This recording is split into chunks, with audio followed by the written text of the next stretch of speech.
I have a question, how to change. And often, a lot of us think we are a certain way and we just can't change. Well, there are certain things about us we can't change.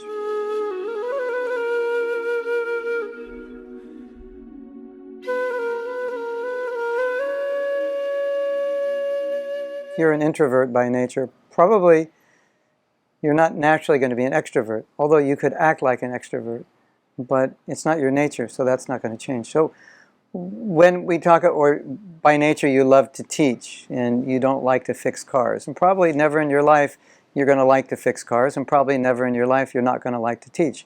So that's a nature that is not meant to be changed.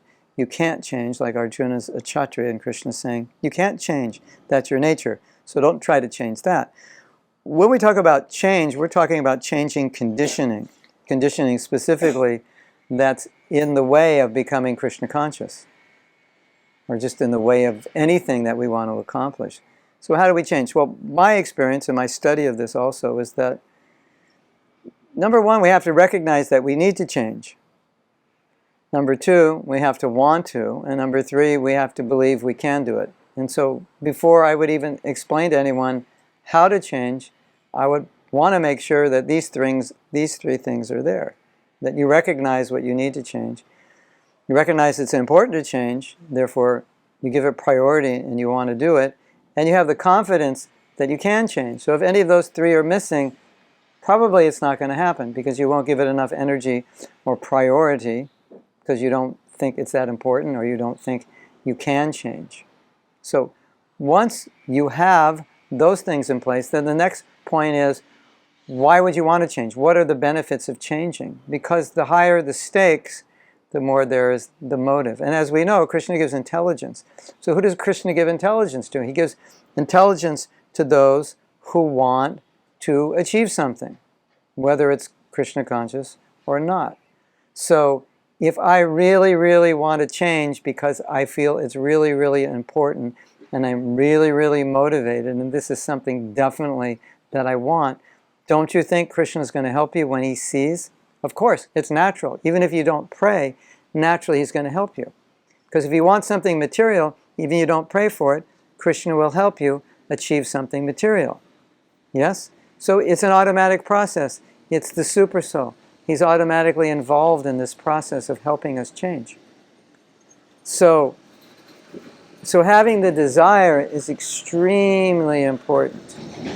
But what I find is that maybe the biggest problem is that we don't believe we can change.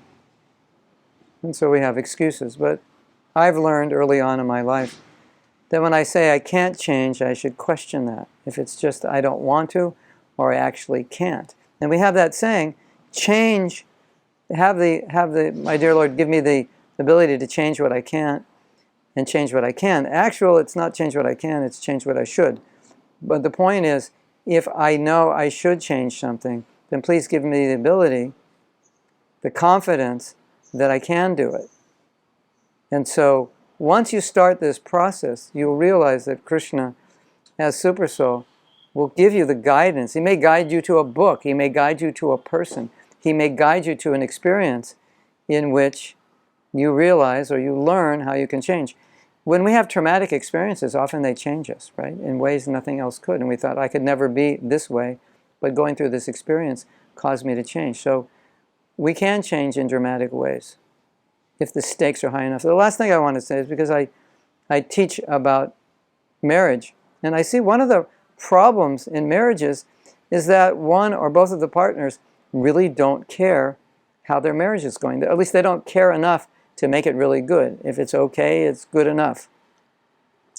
Usually okay degrades itself because they're not trying to make it better. So if you're okay with the way you are, obviously you wouldn't want to change. But I think if we're honest, being okay with the way we are is not really okay because we can always be better. Unless you have prema, being okay with the way you are, it's not good, right? So if we're okay because maybe we're lazy and that's why we say we're okay, or maybe we think we can't change and that's why we say we're okay. So if I say I'm okay, there's probably excuses around that for not changing. But if you really want to, at least this is my experience, If you really want to, then you will. Now, someone may say, but if you don't want to, you can't. And I heard a coach say, yes, that's true, but I can get people to want to. And if I can get them to want to change, they'll change. So my job is to just get them to want to change. So I don't know if I can do that right now, getting you to want to change, but all I can say is, look at the ramifications of not changing. If I stay the same, then results will be the same. And if I'm not satisfied with those results, then I should want to change.